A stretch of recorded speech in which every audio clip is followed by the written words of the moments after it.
Track 45. All right, so that brings us to Rachel Ratcliffe. You flagged her as a high flyer. She's certainly very committed to her work. Absolutely. Rachel is doing a terrific job for us. She's an excellent team player and she really enjoys taking initiative. The problem is that she's ambitious and we don't have any ways to satisfy her ambition for the moment. We plan to make her a department manager in a couple of years' time, but there are no openings right now. She's obviously had other offers, perhaps from a headhunter, and she's thinking about resigning. It would be a shame to lose her. Solutions? Well, we could offer her a 2-year assignment in Germany. I know there's a vacancy over there for someone with her profile, and she'd certainly be able to make a valuable contribution. But I don't know whether she'd agree. She has a fiancé, so it may be difficult.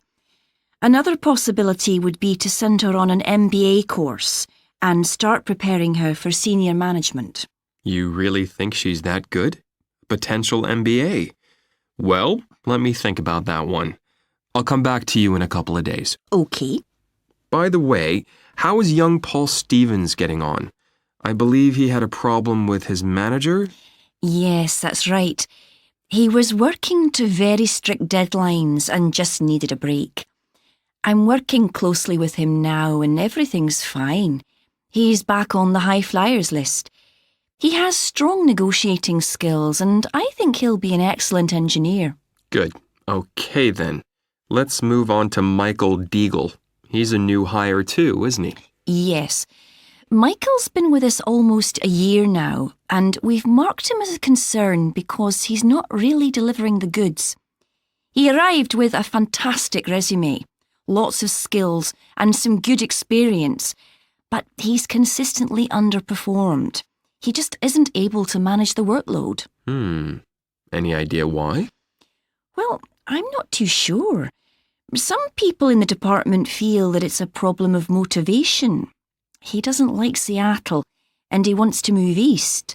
But others of us feel that perhaps he just doesn't have the strengths that his resume claimed.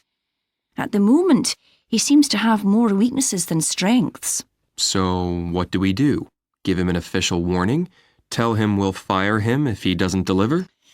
Maybe, but we've already invested too much time and money to just dismiss him.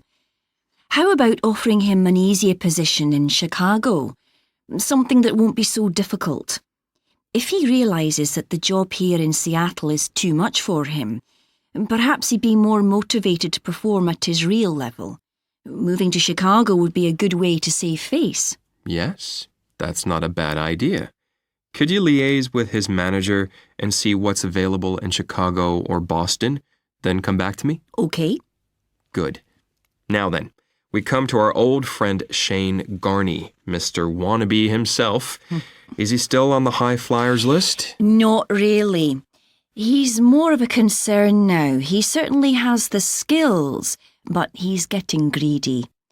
We gave him a big raise 6 months ago when he was promoted, but now he says it's not enough. He says he's had a much better offer from the competition. Well, I think it's time we had a serious talk with Mr. Garney.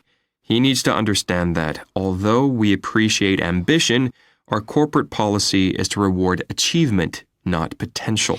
The problem is, of course, that he's very well connected. You remember that his father's a senator. Wouldn't it be easier to give Shane a small raise to keep him happy? Yes, I'm fully aware of that, and I'm aware that government contracts are very important to this company. But if Shane is only interested in money, he should join his father in Washington. The answer is no. If he thinks he can get a better deal somewhere else, then fine, he can resign. We have a lot of good people like Rachel Ratcliffe who would be happy to take his place.